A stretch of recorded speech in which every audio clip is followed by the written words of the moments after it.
Want to achieve financial independence and live life on your own terms? Well, look no further. I'm going to take you through what changed my life in terms of financial education, and that was adopting the Barefoot Investor Approach. What I'll do is I will reveal 5 key powerful tips that I learned from reading Scott Pape's book, The Barefoot Investor. It looks at setting those building blocks in place and then moving you through a number of different steps to see you eliminate debt, build an emergency fund, and start saving and investing, and then enjoying whatever financial independence means to you. Welcome back to the channel, and if you're new here, hi, I'm Mark of Desperately Seeking Fi. So who is Scott Pape? He is an Australian author and financial advisor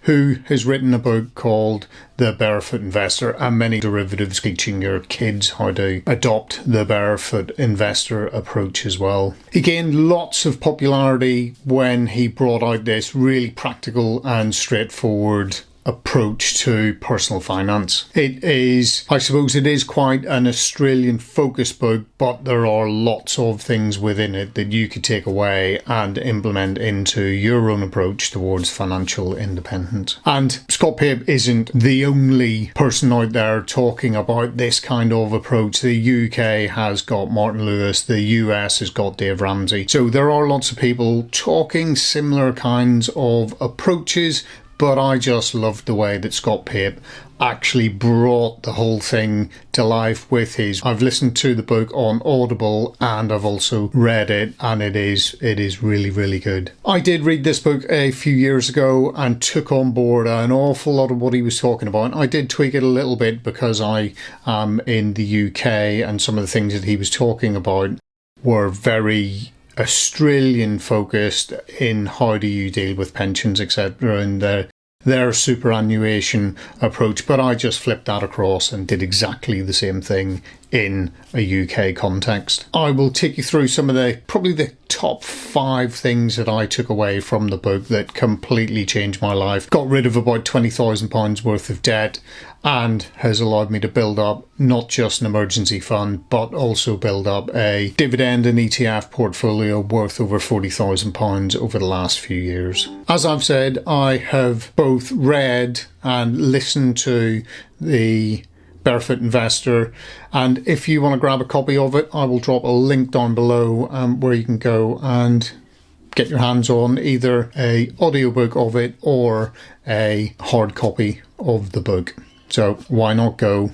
And it is the best few pounds that I have invested into any of my financial journey to date. What are we looking at? Within the book, he has got 3 different chapters and he breaks those chapters down into his barefoot steps. I'll chuck those up on the screen, but he brings it together in a really easy way to move through this whole process. It may take you years to do it, but he gives you stepping stones and ideas, and it all kicks off with a barefoot date night. So you go out with your partner, or if you don't have a partner, just go out with yourself, have a nice meal and start to set up your financial independence journey and get your finances under control. He then takes you through a number of different steps, sorting out how are you going to pay for everything, setting up different bank accounts, setting up your emergency fund, looking at how do you maximize wherever you live your pension contributions, and then looking at things like paying your house off. And then the very final step is that generational wealth and leaving a legacy for your kids and your grandkids.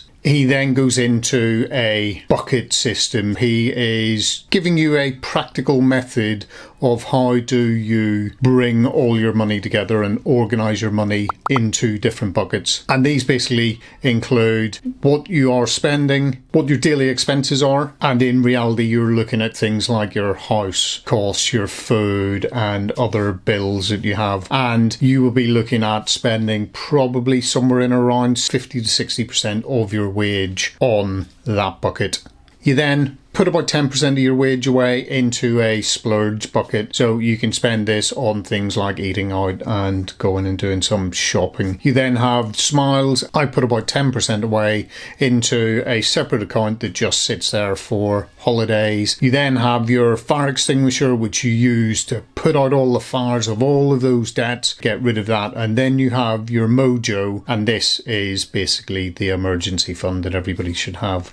And he's suggesting somewhere between 3 to 6 months, and I'm sort of sat on that 3 month at the lower end because I feel that I've got a reasonably secure job at the moment, and I'm happy enough with just that sat in the emergency fund to cover those essential bills. If you're getting some kind of value out of this content, I would love it if you could hit the like button and think of subscribing. One of the key things that lots of people talk about, and so does Scott, is that need to automate your finances. You want to make this as simple as possible, so you have a number of different bank accounts set up, and it depends on how you wish to do that, but you have your wage comes into one and then you split off into different accounts, potentially looking at all of those expenses, all your direct debits come out of one account. You have your smile account for your holidays, etc., set in another one, and you have your emergency fund, preferably somewhere locked away where you cannot get your hands on it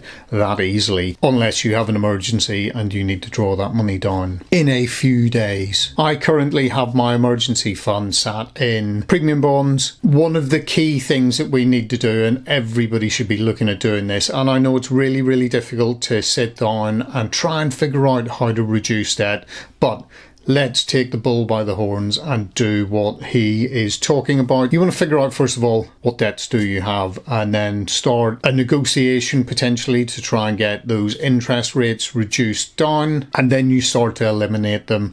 I've done a video on snowball versus avalanche methods, but the one that Scott Pape talks about more is that debt snowball, where you start knocking away at the highest interest debts that you've got, no matter what the value of those are. So you get rid of those hideous credit card debts that you may have that are 29-30% APR. Get rid of those first, and then start knocking your way down through. And then you are looking at going after getting the banker off your back, as he calls it, and get rid of your mortgage and start to knock that away. You're then looking at investing for the future. Lots and lots of the videos that I do on this channel are about investing into low cost index funds. So why don't you go and have a look at a video like that? But that is basically what he also states you should be doing, investing into low cost ETFs, diversified funds, and building up an investment portfolio that will start to pay you money in the future. And also part of that investing into the future is looking at investing into a pension, whether that is through a workplace pension or whether you have to do a self-invested personal pension side of things. But make sure you are maximizing any workplace pensions that you've got, or taking advantage of that tax relief that you get on the SIPs that you can do in the UK. All of this comes together to start to lift some of that weight off your shoulders. And as I was talking about, ETFs are a great way once you've got rid of all of these other things, your debts, etc. So why don't you go and have a look at this video where I talk about a number of different ETFs that you can invest into. Thanks very much for watching, and I will see you in the next one. Cheers, bye.